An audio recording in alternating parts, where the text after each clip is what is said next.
Повядайте Get Ready With Me да се оправим за едно от най-големите ни партита, които се организират в България. Моля да извините за момент ремонтната дейност зад мен. За малко ще го виждате по този начин. Честно казано, мисля, че това парти се организира за 4-та година в България, ако не се лъжа. И аз всеки път съм с някакво много хубаво оправдание. Не, сега имам планове, сега не, утре какво ще правя, не трябва да хода. Така.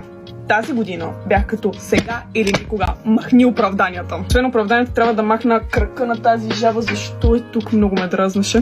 В крайна сметка се навих да хода и между другото беше толкова в последния момент, че буквално не бяха останали билети и Дени ми изпращаше да участвам в някакви гивалейове, за да можем да отидем заедно.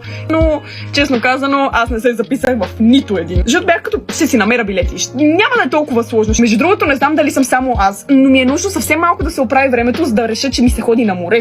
Не знам как сте вие, буквално. Вънка дори не е толкова хубаво времето, даже преди малко при мен валеше. Но разбирате ли, сутринта беше адски жега и бях като...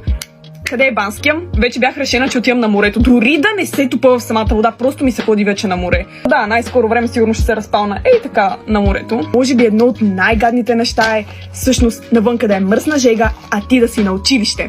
На даска или на работа. Same shit.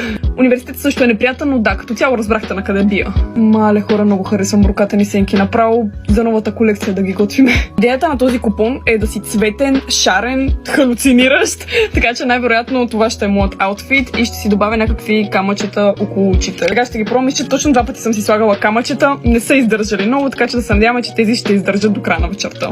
Оле, много е прецизна тази работа с тези камъни, хора, направо. Добре, закрепих ги.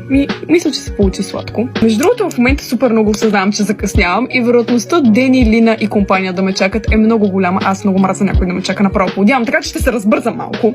Само на бързичко така да ви кажа, намерих ето тази спирала, която има брокат по нея. Взех си от Германия. Толкова съм доволна, защото в България никъде не я намерих и направо е великолепно. Само напомням, че кутиите за март месец в Alexandrian Beauty са почти изчерпани, така че ако искате да вземете 10% отстъпка при следващата ни колекция другия месец, побързате да си вземете вашата кутия, като може да намерите линкче в биото на профила ми. Сайтовете ги знаете, Alexandrian Beauty или Алексчето. Мисля, че съм готова. Между другото, само трябва да сложа едно червило. И цялостен транзишън.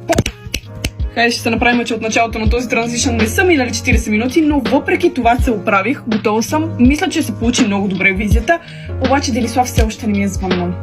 Така че аз не закъснявам, те отново закъсняват, така че Алексчето е готова и е на време. Може да напишете колко давате на цялостната ми визия от 0 до 10 в коментарите и харесайте последните за още такива видеа.